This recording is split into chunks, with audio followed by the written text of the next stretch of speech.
I will talk to you today about calming the storm.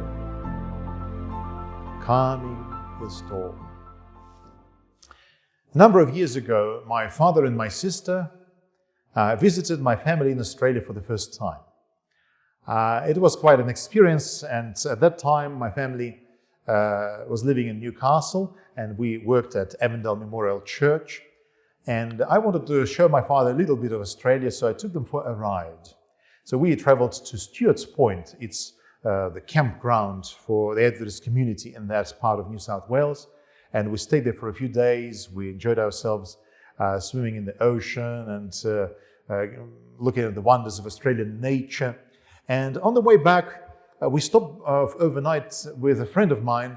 His name is Gordon in Port Macquarie. Gordon is an avid yachtist. He likes his yacht called Manitou. And Gordon is in his senior years at that time, probably his early 70s, but he looks very strong, fit. And in fact, that year he won the race for the Port Macquarie area, because they had 25 competitions, 25 races on small yachts, and he won 18 of them. So he was awarded as the champion of the year. So almost every 2 weeks there's a race, and he would participate, and he lost only in 7 races, and there would be dozens of yachts going into in the ocean. So he's our brother in Christ, and he loves his sail. And his father was a professional fisherman many years ago, so Gordon grew in the boat since childhood, so he knows what the sea is all about. So Gordon says, well, tomorrow morning we'll go fishing. We'll rise very early in the morning, because the best fishing is when it's early. So at 4 o'clock in the morning he wakes us up, and we go to the little bay in Port Macquarie. There's Gordon, my father, and myself and my sister. And Gordon is smiling at us and says, well, here's some tablets for you, just in case you get seasick. I'm taking those tablets, but I'm trying to look a man. Oh, I said, well, don't worry, I love swimming, because I'm a swimmer. I swim in the swimming pool 6 times a week. So for me, the world of water is my world. So we set sail and go into the open ocean. That morning, the ocean was not very calm. In fact, the waves were going up and down, up and down. And after we spent about half an hour at sea, I saw that Gordon was moving quickly around his yacht, changing the position of sails, opening new sails, and we were watching and with amazement at his art of sailing, and my father was helping him. My father seems to have a very good balance built in his brain. But I and my sister were sitting in the back, and as I looked at my sister Olga, I saw her that she had a face of green color. She was so seasick. And she then tells me, she says, Vadim, your face is green. I was seasick too, because we didn't have breakfast. Gordon said, wait till we are in the ocean, and then we'll have breakfast out there. And I realized I was happy I didn't have breakfast, because both of us would vomit everything we would have eaten in the morning. And my father and Gordon are fishing, and they are pulling fish out, and then Gordon takes the fish out and then sends it back to the ocean. So he's very merciful to the fish. My father says, well, how much good fish is being wasted. But anyway, they're having fun fishing. And I and my sister, we can't even move, because the waves started going higher, and we are going up and down, up and down. And I'm asking Gordon, how far are we from the seashore? Because the flag of Australia in Port Macquarie was so very small. He said, well, maybe 5 knots. And 5 knots is a little more than 9 kilometers. So we are 9 kilometers away from the seashore. Alone, no yachts around us, and just us enjoying the waves. I don't know how I survived that fishing season. Finally, in a couple of hours, or in 3 or 4 hours, this torture was over. As I left the boat, I started walking around, and I felt I was being shaken right and left. And that afternoon, as we drove home to Newcastle, I'm driving the car, and I feel up, down inside me. I had this sensation for about 2 days. My sister said, Vadim, turn off the air conditioner. I feel I'm freezing. She lost all senses. She couldn't even tolerate air conditioning in the car because that's how badly seasick she was. My father was smiling, he was happy, he had a great day. Anyway, we come home. In a few years, when we moved to Melbourne, during our first year in Melbourne, my wife says, well, Vadim, now that we have the port nearby, why don't you take us out for a cruise? Because we've lived in Australia for almost 10 years. Do we deserve a cruise as a family? I said, okay, let's try. And I said, how many days would you like to go? My wife says, well, let's go for 3 days as a starter. Let's see how it all works out. So we did not take a long cruise because we didn't know how we would tolerate a longer trip. So we said, let's take a 3-day one, which is like a leisure one when the ship leaves Melbourne and goes in the Tasman Sea and then comes back. So there we are, myself, my children, my wife, with our suitcases. We arrive on that gigantic vessel, get into our nice room. Kids are very excited. They're running around because everything is so new to them. And my wife, in a while, says, Vadim, I'm not feeling very well. The reason being, it's December, and we thought, well, December is summertime, and in December we are guaranteed warm weather and everything will be good. But we never realized that in Melbourne, December is no guarantee of warm weather. In fact, outside it's 11 degrees only, it's very cold, and the waves are going up and down, they're roaring, the sea is not very nice, and it's raining. So there we are, we open the balcony, and it's pouring rain. And we haven't departed yet, but the boat is already going up and down at the pier. And Helen says, Vadim, I'm not feeling very well. I said, Helen, get your tablets quickly. So she took tablets, gave some to my son Paul, and I'm asking my son Alex, do you feel seasick? No, I'm fine. He's like my dad. He doesn't care. You can turn him upside down, hang him by his legs, and in 1 hour take him down, and he'll be still all right. That's my younger one. And I'm saying, Helen, look, I'm a man. I don't need tablets. I'll be fine. After 2 or 3 hours of our journey, our whole family was in bed trying to cope with the journey. The boat was going up and down, up and down. For 3 days it was cold, windy, rainy, and sometimes we would catch some moments of calm and sunshine when we would walk around the deck on top. The swimming pool which was there was useless because the water was freezing. I dove into that swimming pool and I said, oh, this is very cold. So there we were, and we went to a cinema. I took my children to a cinema, and I had so much headache because I couldn't watch the movie and when the ship is going up and down all the time because it was seasickness. Finally, after the 3 days happy holiday with my family, we arrived back in Melbourne, and as I'm driving home, I'm concentrating not to lose control of my car because I'm going right, left, up, down, right, left, up, down. My son Paul that evening practiced his piano, and he said, Dad, my hands are going like this. Oh, like this. I said, Paul, well, concentrate and try to play. It took us all about 3 or 4 days to get used back to the normal world. Why am I sharing these stories with you? We are just amateurs. We are ground people, not accustomed to the challenges of the great seas and the oceans.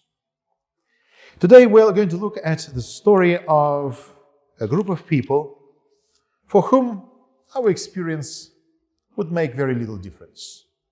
They were professional fishermen, the disciples of Jesus. We're going to open the book of Mark, chapter 4, and we're going to read verses 35 and onwards. On the same day, when evening had come, he said to them, "Let us cross over to the other side." Now, when they had left the multitude, they took him along the boat as he was. And other little boats were also with him. And a great windstorm arose, and the waves beat into the boat, so that it was already filling. But he was in the stern, asleep on a pillow.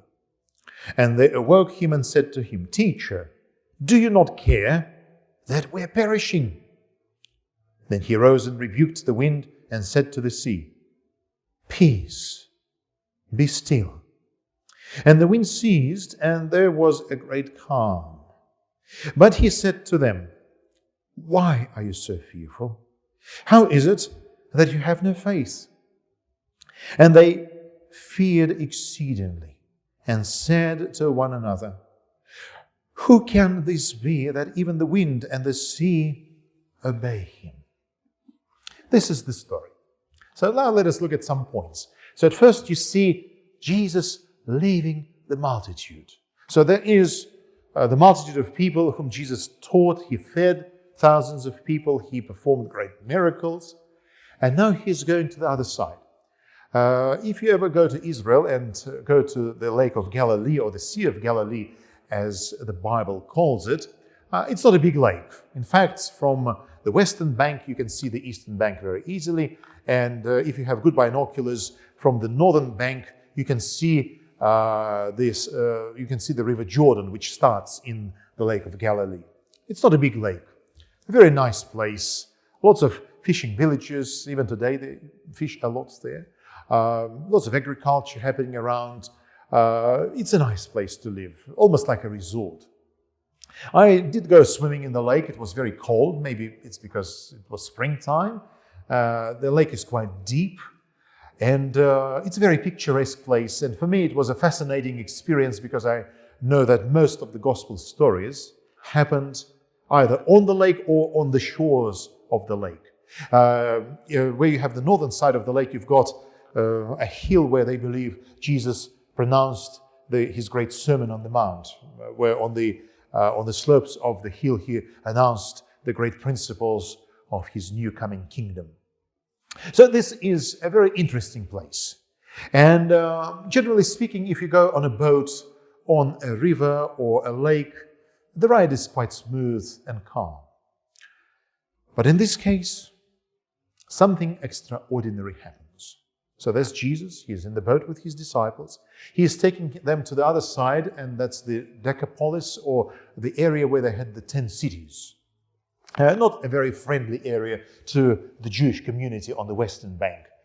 You will notice that it would be on the other side where Jesus will find the demoniac. You remember the demoniac with the legion of demons in him, and the pigs will jump in the sea. All of those events are happening at the heyday of Jesus' ministry. And there comes the windstorm. And the paradoxical note of this message is that the people who are afraid are people who are not supposed to be afraid. Fishermen. I remember my trip to Port Macquarie, and as I and my sister are in the back of a yacht with green faces, and by the end of the trip we had actually every color of the rainbow on our faces because that's how seasick we were. Gordon, who grew up on the boat with his father, professional fisherman, he is just jumping around with a happy smiling face. He is so glad he took us for a fishing trip. He showed us the wonders of sailing. He showed us his skill, his talent. He's such an ambitious seaman. And here you have people who would be trained by their parents to become fishermen, because in those times people did not go to universities. Men had a few choices in their careers. Normally a man would become his father's trade. You remember the trade of Jesus. Who was Jesus by trade? He was a carpenter, because his father was a carpenter and he trained his son. So carpentry would be passed on from generation to generation. And here you are dealing with a group of people, with a few exceptions. You have Matthew, of course, the tax collector. I think Matthew must have been very seasick because he is an accountant by trade, so he's not very well accustomed to raging waters, so he must be very afraid. But Peter, Andrew, James, and some others, for them to be on the lake is a piece of cake. It's in their genes, because for only God knows how many generations their fathers passed the art of fishing to their children and grandchildren and the great-grandchildren. Something happened, probably a windstorm which none of them had seen before. It was the most horrific experience in their lives because they are waking Jesus up and saying, we are perishing. Some of them are good swimmers, like Peter. You remember there are gospel stories which tell us that Peter used to swim and swim long distance. In fact, for me, when I was on that boat in Port Macquarie and I was very seasick, I felt like jumping in the ocean, and I felt that I would feel much better in the water than on the boat itself, because I love swimming. Swimming is my biggest hobby and my passion. These men realize that even if they leave the boat, abandon ship, they would still die. Even their swimming skills would not help them. And the boat is filling up. And they're probably using buckets or something else to pump water out of the boat. Nothing is helping them. And there is Jesus, asleep. Strangely, what a strange reaction. Tired after a long, lengthy day of preaching, teaching, healing, making miracles. And then Jesus wakes up. He tells the disciples, why is it that you have such little faith? You've seen me. Just a few hours before, I fed thousands of people with 5 loaves of bread and only 2 fish. Haven't you seen me raise the dead, clean leprosy, open the ears of the deaf, open the mouths of those who are mute and can't even speak and talk? Peace, be still. The Creator of the universe, who came to this world in the form of a human being, who would later die on the cross and be raised up on the 3rd day. For a moment in time, he showed who he was to his disciples. And even at that moment, they're still murmuring amongst themselves, who is he that even the wind and the waters listen to him? Something the world had never seen before. It would be only several chapters later here in the Gospel of Mark, in Mark chapter 8, when Peter, when inquired by Jesus who he was, he would say, you are the Christ, the Son of the living God. Because even after all of these wonders, the disciples would still say, well, he's one of the prophets, maybe he's Elijah the prophet, maybe it's John the Baptist, the second version of him. It would take a long, long period of time for the disciples to recognize Jesus Christ, to see Christ as the Messiah, the desire of all ages, the one whom the nation of Israel and the whole world had been waiting for hundreds and even thousands of years. And there he is, bringing peace and calm. Now let's take this story into our day and age.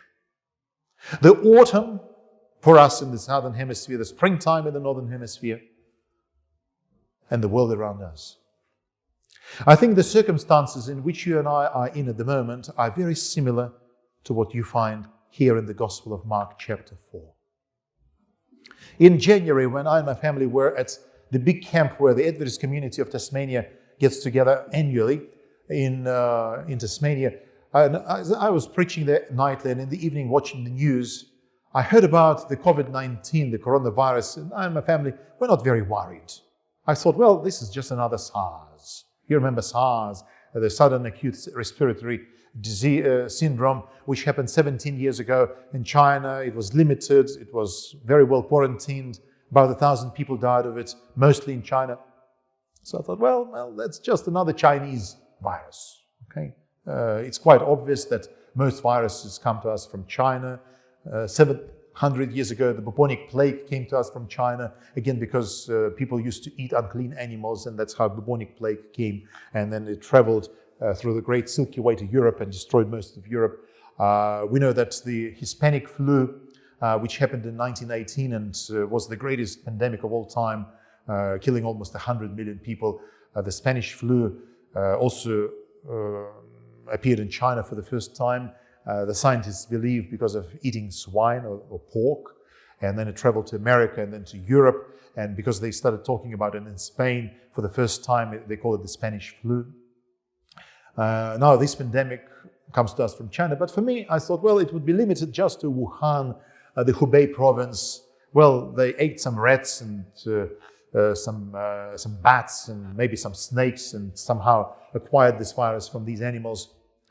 And I had a lot of peace and I did not worry. And then in February, they talked about the evacuation of Australian citizens and the Qantas plane which flew to Wuhan to evacuate 200 or 300 of Australians. And they took them to Darwin, you remember, and they put them in some encampment for 2 weeks. And suddenly in March 11, the World Health Organization says the situation is out of control. It's not an epidemic in China. It's the world pandemic, penetrating through tourists who left China to almost every country in the world.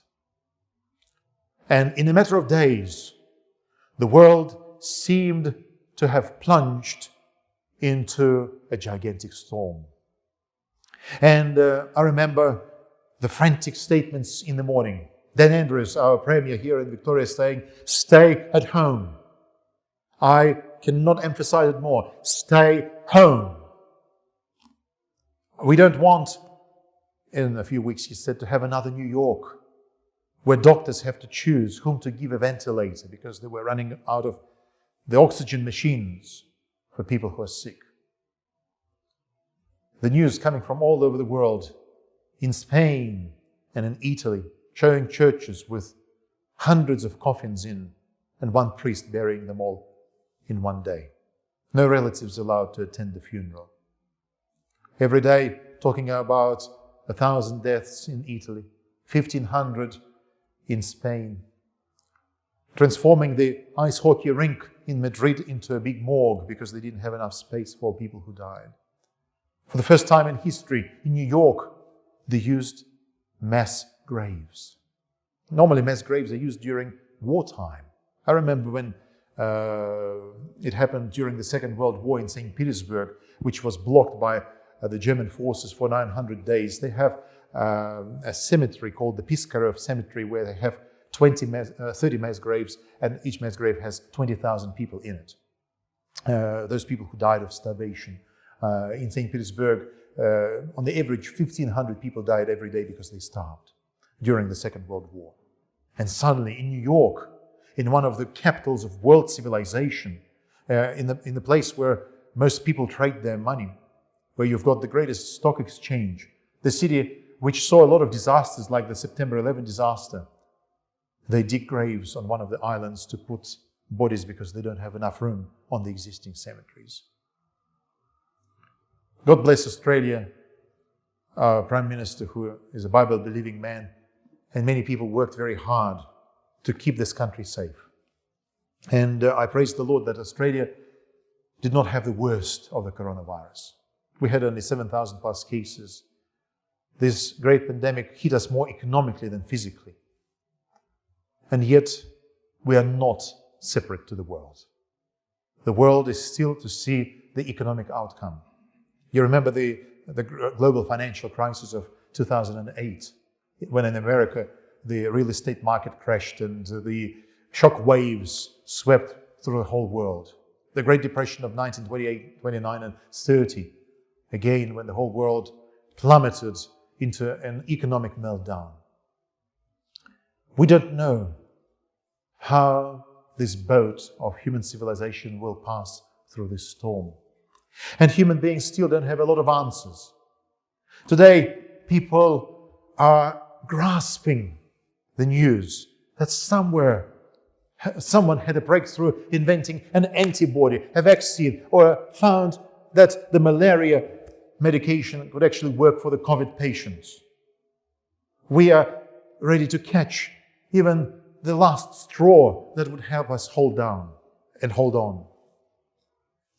We're praying for the scholars and scientists of the world who are looking for a vaccine. A few days ago, I read the news that in Moscow, Russia, the group of scientists who are developing the vaccine tested the first vaccine on themselves. They decided not to ask the volunteers. They actually injected themselves to see how it works on them. Many of those scientists in their old age, but they said, before we invite the volunteers, let's see if we survive this weakened coronavirus in us. You and I are in the midst of a giant storm. And this is the storm which caught mankind by surprise. And just like the disciples in the days of Jesus, the disciples were professional fishermen, but they encountered the wind and the waves that even they were not prepared for. Even the best professionals at sea, who knew all the rescue methods and the survival skills, how to survive almost any calamity, they are shaking Jesus with tears in their eyes, saying, "We are perishing." And the world around us is very much the same. I don't know how much money is left in the treasuries of the world governments to spend. What about the great leaders of the world? You remember Boris Johnson, who would show, as you see his smiling face in the hospital when he's wiping his hands with the sanitizer, and in a few days, Britain discovers that the Prime Minister is sick with COVID-19, and he says, "Oh, I'm fine, I'm working from home," and then in a few days he's in the intensive care. Here, ran only 5 minutes short of being placed on a ventilator himself. Prince Charles, the Prince of Wales, the candidate for the throne, he was sick with COVID-19. Luckily, the Windsors have good immune system. He had it quite light. The world celebrities, actors, nobody's immune. And even if you take the army forces, you remember the news a few weeks ago, Theodore Roosevelt, the American flagship of the American Navy, the great aircraft carrier on Guam Island, finds itself completely disarmed and disabled with 700 sailors contracting the coronavirus. Charles de Gaulle, the only aircraft carrier France has, the flagship of the French Navy, 400 plus sailors having the coronavirus, and the ship is lifeless, unable to protect its country should the danger arise. We are in a situation when even the greatest leaders of the world, including one of the boldest and bravest and most outspoken leaders, Donald Trump, people don't know all the answers. And I believe that this whole pandemic is a wake-up call for all mankind. It's time to go to the stern and wake up the one who can destroy the coronavirus, calm the storm, and that is Jesus Christ. For us Adventists, it's easier to actually go through this crisis emotionally because with the prophetic knowledge that we have, we all know what's going to happen in the future. We know that the world will not die because of a strike of a comet or a nuclear war or a global pandemic which would destroy 90% of mankind. No, this will not happen. Jesus said that all these wars, pandemics, and pestilences, all these earthquakes will happen. But Jesus said it's only the beginning of birth pangs. What will happen in the future on the global scale will happen in a different context. It will be in the context of the mark of the beast versus the seal of God. There will be the great beasts trying to gain the world dominant powers. And those days are still in the future. They haven't come yet. Jesus said this gospel should be preached first to all nations in the world, then the end will come. But this pandemic is teaching you and I, as Adventists, that events can accelerate swiftly and quickly, unexpectedly. For the last events described in this book, especially in the book of Revelation, in the Apocalypse, it doesn't need years to happen. It's a matter of weeks and even days. But let's talk about the apocalyptic events sometime in the future. Today, you and I have our own daily needs. Some people lost their jobs. Others got sick. Today, all of us are going through a storm. Some people are deeply depressed and feeling lonely. Can you imagine sick people who contracted the coronavirus in the nursing home when even their children cannot come and close the eyes of their dying parents? When nobody could come and be present at your funeral and say a few kind words about you. I don't know how people would feel. There's a lot of storm waters around us today. And therefore today, from this pulpit, to a small capped audience of 10 people, I present the love of God and the might and the power of Christ. There's God above this world. He's in charge of all things. And I want Him to come to your life and mine and pronounce the same words. Peace, be still. I need this peace today in my heart. And I suggest you ask God to give you this peace today as well. Let us pray. Father in heaven, I want to thank you for getting us together for the first time in many weeks here in this wonderful cathedral. And we're praying that you will make a miracle for all of us. Destroy the coronavirus globally. Put an end to this pandemic. Protect Australia. Bless the government, the economy. Put food on people's tables. Protect the people. And at the same time, let the message of God's love and grace come to every home and reach every heart. In the meantime, dismiss us in your peace. In the name of Jesus. Amen.